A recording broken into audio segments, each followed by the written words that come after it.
I think within media circles there's quite a general shunning of Irish acts. For example, we've no real television shows at the moment for new Irish acts. So in terms of development, we can't go out and make videos because we have nowhere to show the videos. Radio is pretty bad on supporting Irish artists. In fact, it's abysmal.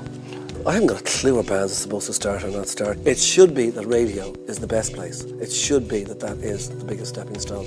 And I think it has lost a lot of its power. Not because I was doing it once and I'm not doing it anymore, but because of the nature of the business.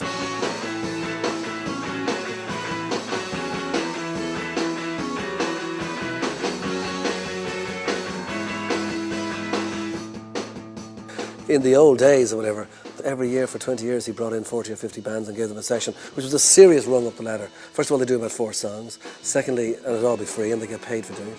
And secondly, those 4 songs would be played on national radio on the programme that I did twice in the 1 month. And it was a serious startup. Like the first one we ever did, weirdly, was with U2, who were like hadn't got a single out at the time. But the point is, like, it was just a great facility, so it was a really good thing to do. Now they still do that.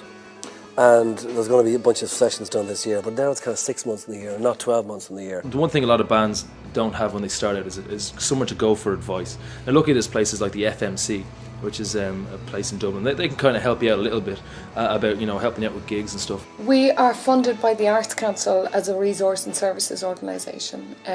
This year we received €170,000.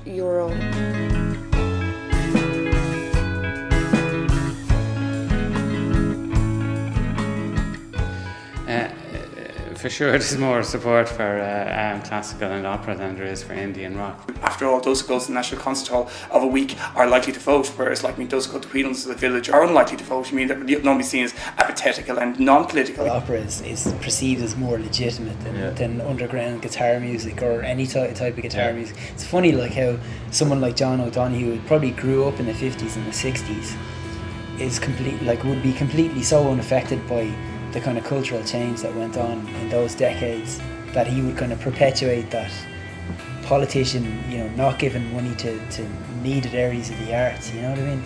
John O'Donoghue is a politician.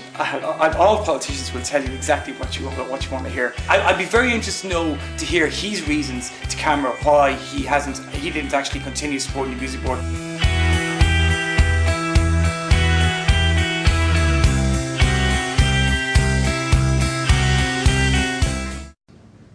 Who was on the music board? Representatives, I don't know, no idea. And why do you think it stopped after 3 years? Pardon? No, stop again. Ask me that. Look, I want to do the interview at all. You're asking me questions that are involving too much statistics, alright? Sorry about that. Why won't you give us an interview? Because you're asking me questions that I couldn't possibly answer.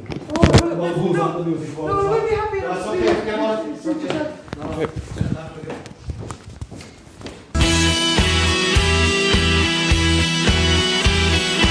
The reason why they didn't do anything is an interesting one. I mean, you hear all kinds of rumours as to where it is, but what it comes down to is prioritisation. And the Irish music industry, be it the rock, pop, indie, doesn't have a priority at cabinet table, doesn't have a priority at even departmental level.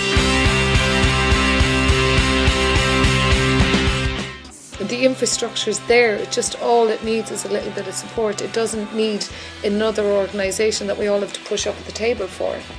It just actually needs money to come in under the organisations that are already there, and it needs investment. A recent study found that there's 2 things in life people always think they should get for free, and one is the water coming out of the taps and the second is music.